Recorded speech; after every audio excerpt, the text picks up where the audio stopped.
Have you ever stopped to wonder why freedom feels so far away? Not the freedom to choose what to eat or where to go or who to be with. That kind of freedom is just rearrangement. You move the furniture, but the room stays the same. No, I'm talking about the deeper freedom, the one beneath the noise, the one that doesn't depend on your circumstances, your mood, or the voice in your head that never seems to stop talking. You know the voice I mean. The one that says you're not doing enough. The one that replays that mistake from 7 years ago like it happened yesterday. The one that is already anxious about tomorrow while you're still breathing today. You've tried to find freedom from that voice. Through meditation, through journaling, through letting go and trying harder and then letting go again. And still, something holds you back. Not the world, not other people, not your past. Something closer. Something you have been refusing to name. What if I told you that the very thing you're holding on to feel safe is the only thing standing between you and everything you've been searching for? There is an ancient saying, hidden in a book many have read, but few have understood. A farmer once said it, standing in a field, dirt under his nails, speaking to a crowd that didn't yet know they were starving for something beyond bread. He said, unless a grain of wheat falls into the earth and dies, it remains alone. Not punished, not forgotten, just alone. Think about that. A seed that refuses to fall remains perfectly intact, hard, self-contained, safe. It looks alive, but it isn't growing. It's just surviving. And surviving is not freedom.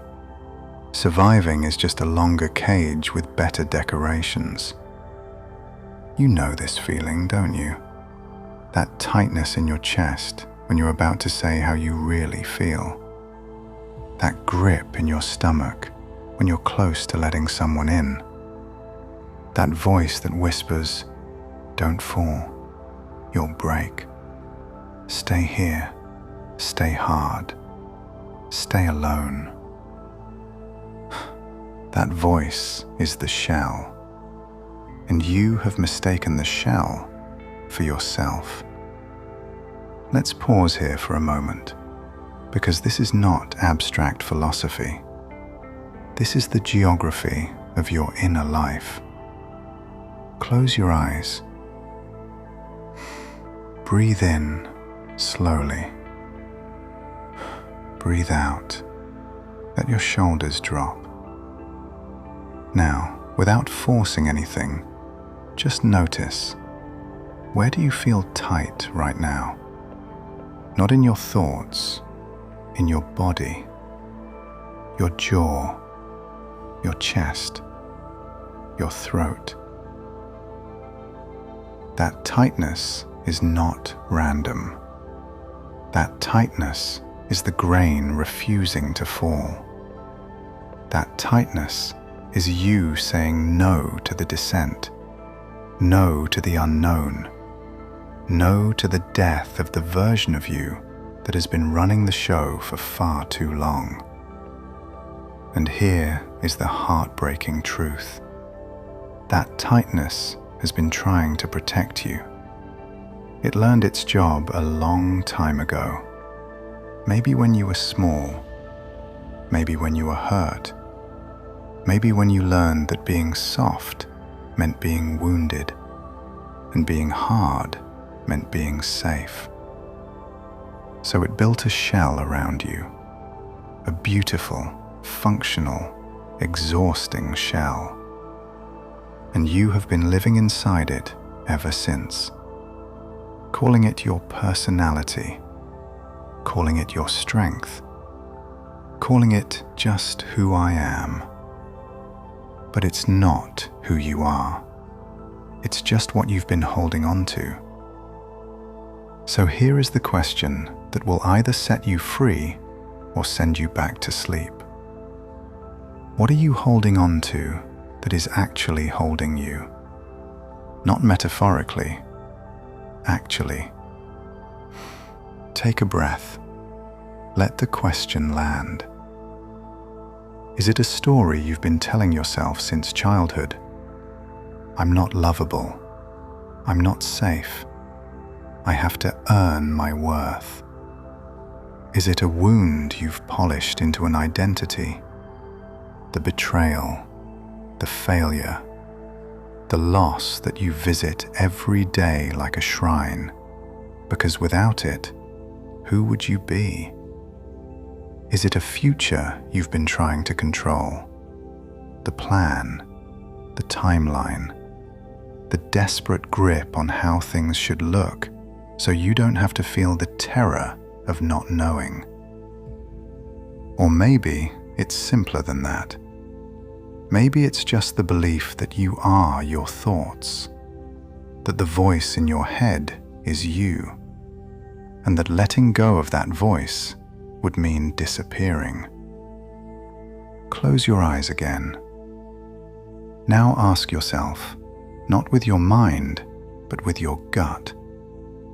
If I let go of just one of these things, what would I be afraid of feeling? Don't answer out loud. Just feel the answer. It's probably not a thought.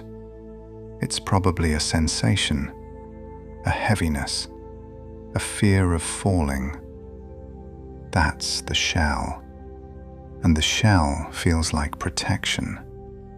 But it's really a prison with windows. You can see freedom from inside it. You just can't reach it. Because you won't let go of the bars. Let me tell you what the grain knows that you have forgotten. The fall is not into nothingness. It is into soil. Dark, unknown, uncontrollable, messy, and absolutely necessary. Because a seed cannot crack open on a marble floor. It needs the pressure of the earth. It needs the moisture of the unseen. It needs to be buried so deep that its old shape becomes unrecognizable. And this is where most people turn back. Not because they don't want freedom, but because the soil asks for something the ego cannot surrender. The soil asks you to let go of the need to know how it ends. The grain does not ask, "What will become of me?" It simply falls. It simply softens. It simply stops defending its edges. You, on the other hand, have been trying to orchestrate your own transformation, calculating, planning, journaling about your healing while secretly controlling the outcome, protecting your image of yourself as someone who is healed instead of someone who is willing to fall apart. But the seed does not heal itself by trying harder. It heals by rotting. And rotting, dear one, is just a scary word for releasing what no longer belongs. Let's sit with that for a moment. Because the word rot is uncomfortable. And discomfort is exactly where we need to go. Rotting means letting the old structure collapse. Rotting means admitting that the way you've been holding yourself together is exhausting. Rotting means feeling the feelings you've been avoiding. The grief, the rage, the shame, the loneliness that you've covered with productivity, with scrolling, with pretending you're fine. You cannot rot selectively. You cannot say, "I'll let go of my anxiety but keep my control. I'll release my anger but keep my identity as a good person." No, The soil takes everything, and that is terrifying. But here is what the grain knows that you don't yet trust. Rotting is not destruction. It is decompression. It is the loosening of the knots you tied so long ago that you forgot you were the one who tied them. Every time you feel that wave of sadness and reach for your phone instead of sitting in it, you re-harden the shell. Every time you feel that surge of anger and swallow it down instead of letting it move through you, you re-harden the shell. Every time you feel the fear of falling and grab onto a plan, a certainty, I'll figure this out, you re-harden the shell. The shell is not your enemy, but it is not your friend either. It is just the habit of protection that has outlived its purpose. Let me tell you a secret about suffering. The suffering you've been running from, it is not your enemy. It is the moisture that softens the shell. The overthinking you've been fighting, it is not a flaw. It is the trembling of a seed that has forgotten it is safe to fall. The emotional baggage you've been trying to drop, you don't drop it, you bury it. And burial is different. Burial says, I stop fighting this. I stop running from this. I stop pretending this isn't part of me.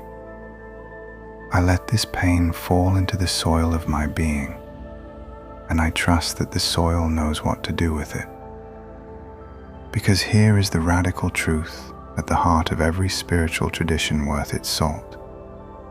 You don't need to fix yourself before you let go. You need to let go so that something beyond your fixing can finally breathe. Think about that. Every spiritual practice you've tried has been an attempt to improve the grain, to polish it, to make it more spiritual, more enlightened, more peaceful. But the grain doesn't need improvement. It needs permission. Permission to fall. Permission to crack. Permission to be undone by forces larger than its own willpower. Your willpower got you this far, but your willpower will not carry you across the threshold.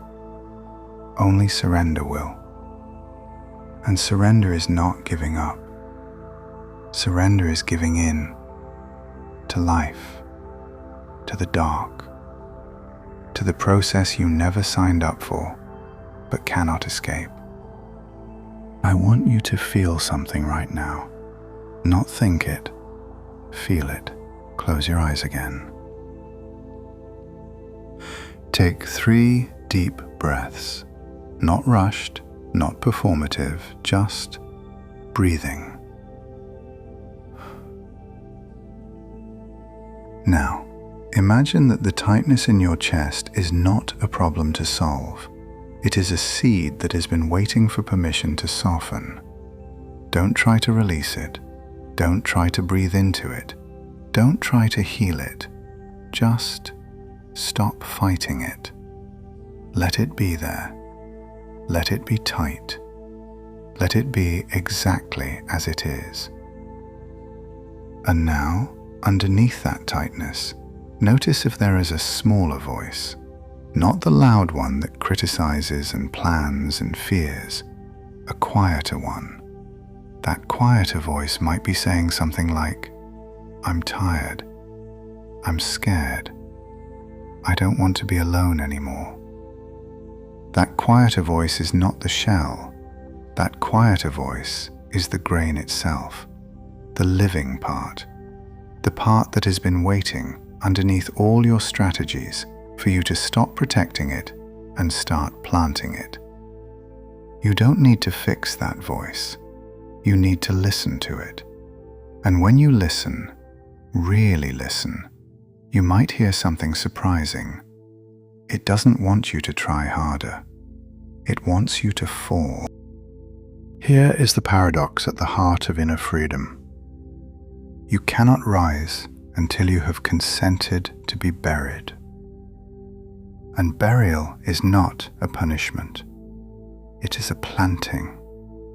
The farmer does not bury the seed because he hates the seed.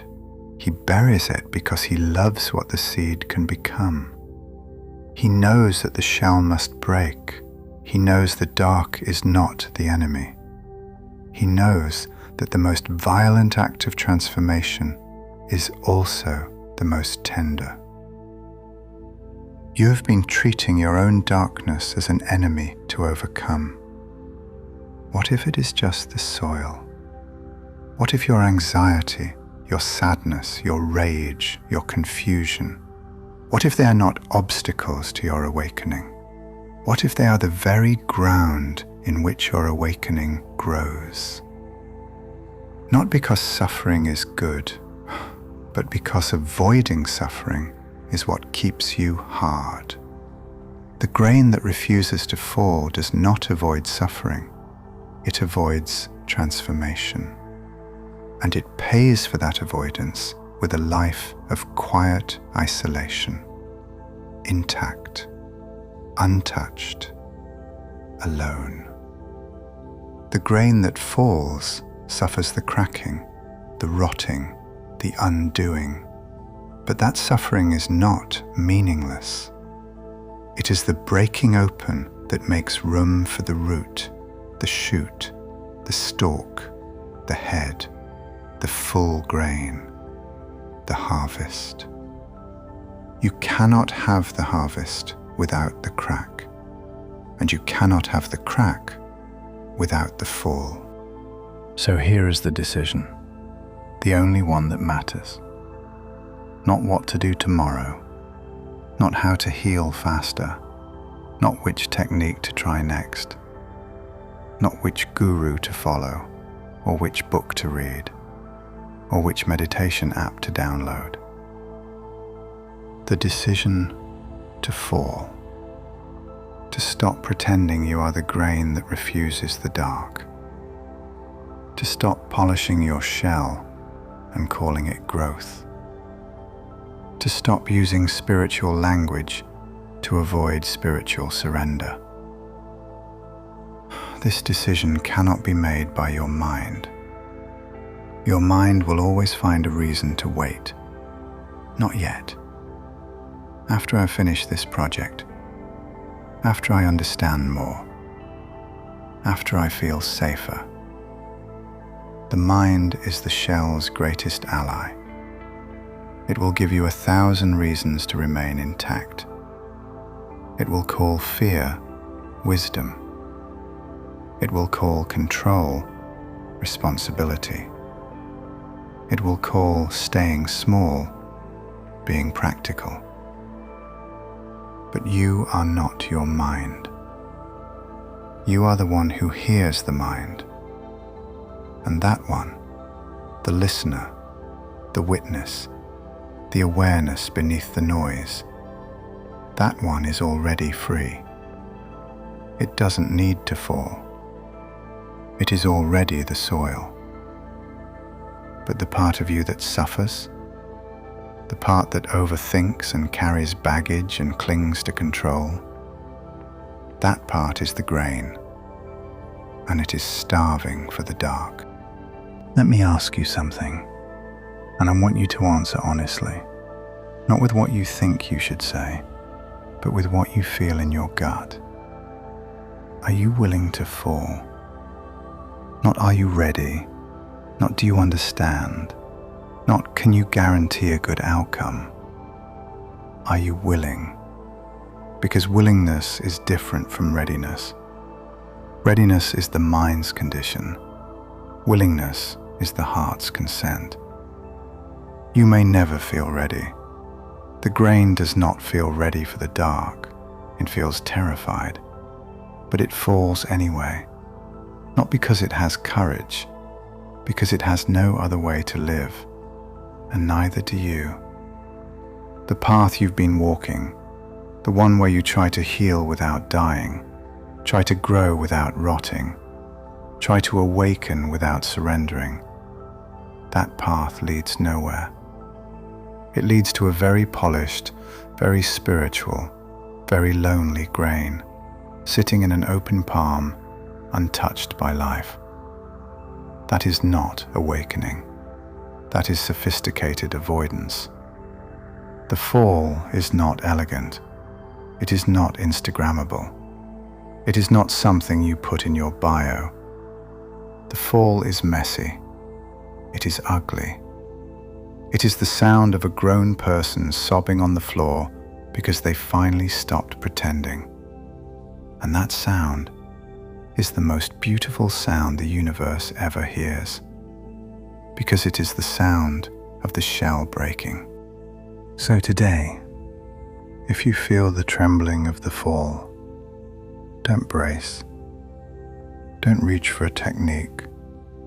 Don't call a friend to talk you out of it. Don't open a book to find the one quote that will make it safe.